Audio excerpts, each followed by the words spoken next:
Time காலம் அப்படிங்கிறது நம்முடைய வாழ்க்கையினுடைய ரொம்ப முக்கியமான ஒரு வளம். டைம் அப்படிங்கிற இந்த முக்கியமான ரீசோர்ஸை நம்ம எப்படி அணுகணும் அப்படிங்கிற முக்கியமான சில கருத்துக்களை த டைம் பேரடாக்ஸ் அப்படிங்கிற புத்தகத்தின் மூலமாக இன்னைக்கு நாம் கற்றுக்க போகிறோம். நமக்கு எல்லாருக்குமே 24 மணி நேரம் அப்படிங்கிற அந்த ஒரே விதமான டைம் தான் இருக்குது. யாருக்குமே கூடவோ குறைவோ அப்படிங்கிறதெல்லாம் கிடையாது. ஆனால் இந்த நேரத்தை நாம் எப்படி பயன்படுத்துகிறோம் அப்படிங்கிறதுல தான் நம்முடைய வாழ்க்கை அப்படிங்கிறது இருக்க போகுது. சரி, இப்போ இந்த புத்தகத்தினுடைய முக்கியமான டேக்அவேஸை பார்க்கலாங்களா? முதலாவது, how we perceive time. நேரம் அப்படிங்கிறத நம்ம எல்லாருமே வேற வேற கோணத்திலிருந்து பார்க்க ஆரம்பிக்கிறோம். இப்போ உதாரணத்துக்கு ஒரு சில பேர் பார்த்தீங்கன்னா நெட்ஃப்ளிக்ஸ்லேயோ அல்லது யூடியூப்லேயோ அல்லது சோஷியல் மீடியாவில் 3 மணி நேரம் 4 மணி நேரம் டைமை வேஸ்ட் பண்ணிக்கிட்டே இருப்பாங்க.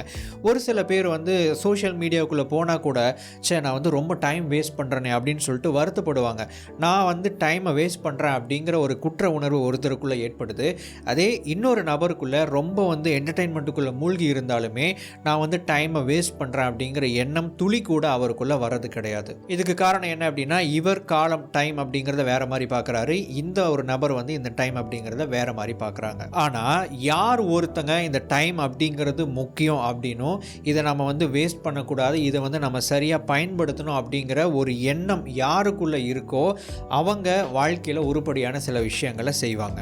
இப்போ இரண்டாவது பாடம், time changes our memories and feelings. இப்போது நீங்கள் ஒரு புதுசாக ஒரு ஃபோன் வாங்கியிருப்பீங்க. அந்த உங்களுக்கு ரொம்ப பிடிச்ச ஒரு ஃபோன் வாங்குறீங்க.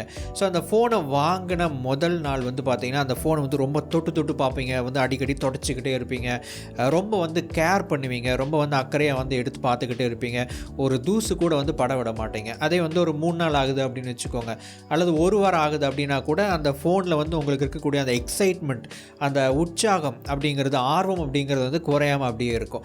ஆனால் இதுவே ஒரு 3 மாதத்துக்கு அப்புறம் அந்த ஃபோனை நீங்கள் தூக்கி போடுவீங்க. அந்த ஃபோன் முதல்ல எப்படி இருந்துச்சோ அந்த மாதிரியான ஒரு எக்ஸைட்மெண்ட் அது உங்களுக்கு கொடுக்காது. ஸோ டைம் அப்படிங்கிறது போக போக நம்ம ஒரு பொருள் மேலேயோ ஒரு விஷயத்தின் மேலே நம்ம வச்சிருக்கிற ஆர்வமோ ஒரு எக்ஸைட்மெண்ட்டோ அப்படிங்கிறது குறைய ஆரம்பிக்கும். சரி, இந்த பாடத்தை நம்ம எப்படி புரிஞ்சுக்கலாம், வாழ்க்கைக்கு பயன்படுத்தலாம் அப்படின்னு கேட்டிங்கன்னா, இப்போ உதாரணத்துக்கு ஒரு ரிலேஷன்ஷிப் எடுத்துக்கலாம்.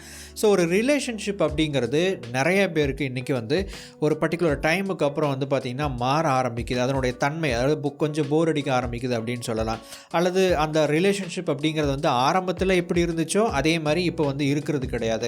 இதை நீங்கள் நல்லா புரிஞ்சுக்கிட்டீங்க அப்படின்னா, அதாவது காலம் போக போக எல்லா விஷயங்களும் பழக ஆரம்பிச்சிருச்சு அப்படின்னா அந்த ஒரு புதுமை, அந்த ஒரு எக்ஸைட்மெண்ட் குறையும் அப்படிங்கிறது நீங்கள் புரிஞ்சிட்டீங்க அப்படின்னா, நீங்கள் ஒரு ரிலேஷன்ஷிப்பை எப்படி சரியாக தக்க வச்சுக்கிறது, ஒரு பொருளை எப்படி சரியாக பராமரிக்கிறது அப்படிங்கிற மாதிரியான வாழ்க்கையை மேம்படுத்தக்கூடிய ரொம்ப முக்கியமான விஷயங்களை நீங்கள் சரியாக செய்ய ஆரம்பிப்பீங்க. ஒரு பொருளை நான் வாங்கும்போதோ, ஒரு ரிலேஷன்ஷிப் பின்னாடி நான் போகும்போது, ஒரு நபர்கள் பின்னாடி நான் போகும்போது ஆரம்பத்தில் எனக்கு கிடைக்கிற எக்ஸைட்மெண்ட்டுக்காக தான் நான் போகிறேன் அப்படிங்கிற ஒரு மைண்ட் செட் இருந்துச்சு அப்படின்னா அது காலப்போக்கில் அந்த எக்ஸைட்மெண்ட் அப்படிங்கிறது குறைஞ்சிடும். இப்போ மூன்றாவது பாடம், 2 வகையான மக்கள் இருக்கிறாங்க. ஒன்று பாஸ்ட் நெகட்டிவ், இன்னொன்று பாஸ்ட் பாசிட்டிவ். பாஸ்ட் நெகட்டிவ் அப்படின்னா கடந்த காலத்தில் நடந்த கசப்பான நெகட்டிவான அனுபவங்களை திரும்ப திரும்ப நினச்சி பார்த்து வருத்தப்பட்டுக்கிட்டே இருக்கக்கூடிய நபர்கள் இந்த பாஸ்ட் நெகட்டிவ் அப்படின்னு சொல்லக்கூடிய மனநிலை கொண்ட மனிதர்கள்.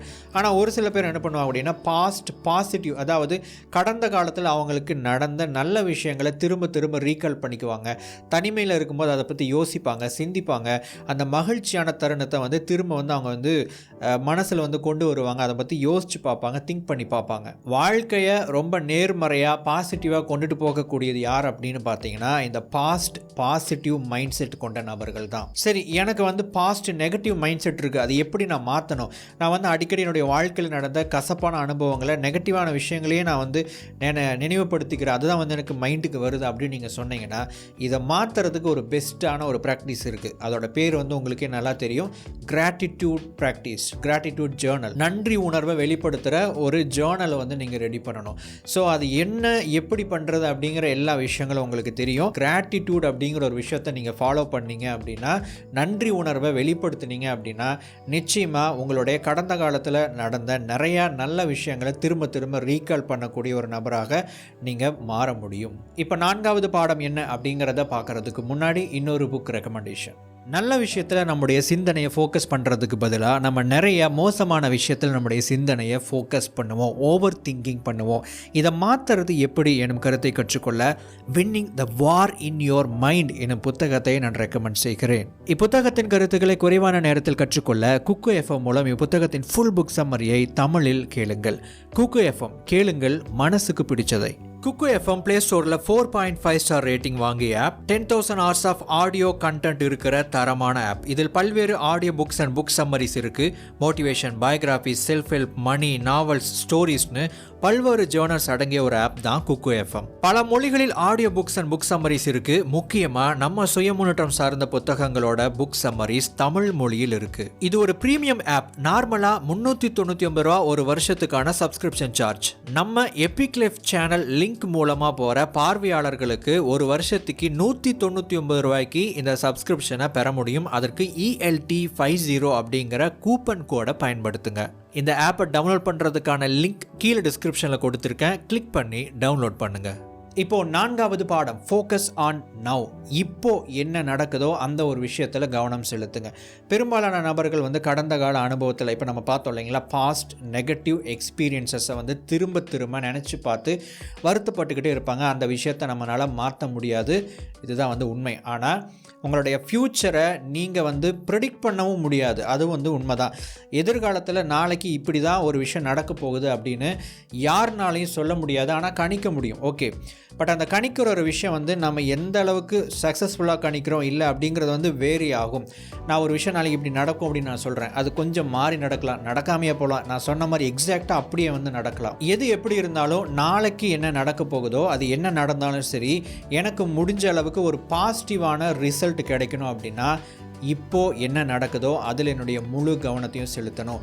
இப்போது நான் வேலை செஞ்சேன் அப்படின்னா ஃப்யூச்சரில் என்னால் நடக்கக்கூடிய ரிசல்ட்டில் ஒரு இம்பேக்டை உருவாக்க முடியும். சரி, உங்களுடைய எதிர்காலத்தை நீங்கள் பாசிட்டிவாக இம்பேக்ட் பண்ணணும் அப்படின்னா நீங்கள் ஃபாலோ பண்ண வேண்டிய ஒரு முக்கியமான ஒரு விஷயம் இருக்குது. அதுதான் 5வது பாடம், பிகம் ஃப்யூச்சர் ஓரியன்டட். உங்களுடைய கோல்ஸ் அப்படின்னாவே உங்களுக்கு ஏதாவது ஒரு இலக்கு இருக்குது அப்படின்னு வச்சுக்கோங்க. அந்த இலக்குகள் பெரும்பாலும் எதை சார்ந்ததாக இருக்குது?